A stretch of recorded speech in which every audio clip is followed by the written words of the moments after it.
Okay, so some heavy snow in Alaska and Utah. We're seeing some heavy haze. Yeah, we are seeing some heavy haze there a lot. Okay, we have to talk about that snow in Alaska. Time out before we go past this 100 inches very early. This is not a surprise, friends. We saw a very active winter pattern in January, that 10 days straight. All those storms dropping in from the Gulf of Alaska, and they have continued, which is why they see that accumulating snow. Sarah, still hear ya, and I know you were talking about that haze. West Valley, live view right now, mucky as we look towards the Wasatch. That haze has been building in air quality, an issue as a result. Dry conditions out there for your satellite radar, high pressure and control. We've been this way since the weekend. It continued yesterday, and here we are with a very quiet pattern. Moderate air holds on. We're seeing that right now in several counties along the Wasatch Front, and that elevated particulate matter along the Wasatch Front for your Wednesday. Middle of the week also brings moderate air to Box Elder County and Tooele, cleaner on the eastern side of the state. Now, we do have a little hope for relief. Let's talk about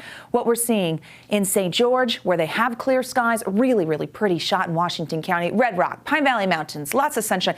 This is a postcard. Absolutely fantastic in the south, but they're running 10 degrees above where they should this time of year. Temperatures still at 50 degrees in Salt Lake, 65 in the south, 50s on the eastern side of the state. Now, compare our Salt Lake and Provo numbers to Logan. Give you an idea that the haze really socked in valleys that have snow. Those areas will see some fog tonight. That includes Cache Valley, backside of the Wasatch. Temperatures dropping into the 30s by ABC4 News at 10. Hazy conditions hold with a dry pattern overnight. We've got to talk atmospheric river. You've heard me say that, and that's what we're seeing on the West Coast. And I wanted to show you the typical setup for an atmospheric river. It includes a low pressure and a high pressure system, the circulation around them, grabbing subtropical moisture and funneling it inland. That's why you're hearing about flooding on the West Coast, and it's because this brings an abundance of moisture. Utah gets remnants of the atmospheric river as we head into the late week over the next 7 days. That's why the moisture map is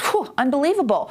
Not a surprise, though. Those remnants bring enhanced precipitation, and we will see that for our valleys and our mountains. Our Forewarned Futurecast walks you through that. We start to see that moisture Thursday in the south. Valley rain, mountain snow level about 7,500 feet. The model's optimistic in the north, but I think it will be late Thursday that we start to see that rain moving in. Cold front tracks from the west. Keep things interesting. Valley rain, mountain snow, expecting that rain on Friday as well throughout the state as snow will be falling, heavy snow for the mountains and an unsettled pattern. We do get colder air by Saturday. We'll talk about that. Newest winter alerts with a winter storm watch posted for the southern mountains. This is the area that taps in to those tropical remnants the earliest. So this is the first spot in the state that will see the storm, which is why this winter storm watch goes into effect Thursday morning through Friday night. We're talking about a foot or more in the southern mountains in that time period. That includes Bryan Head, Pine Valley Mountains, the Tushers, but I expect that will expand. Okay, high pressure slides to the east, allowing for winds to pick up. I do think we'll see some progress on air quality by tomorrow night. That low dips in. Here comes the wet weather, but we stay unsettled with the chance of wet weather in the forecast in the Beehive State through the weekend into early next week. Okay, that's a pattern shift we talked about early February. 40s and 50s, unseasonably warm tomorrow. 50s in Moab, 60s in St. George. We're going to see those temperatures drop. As the wet weather moves in the south, we go from the mid 60s to the upper 40s by Friday in Washington County with that rain. Here's the Wasatch Front.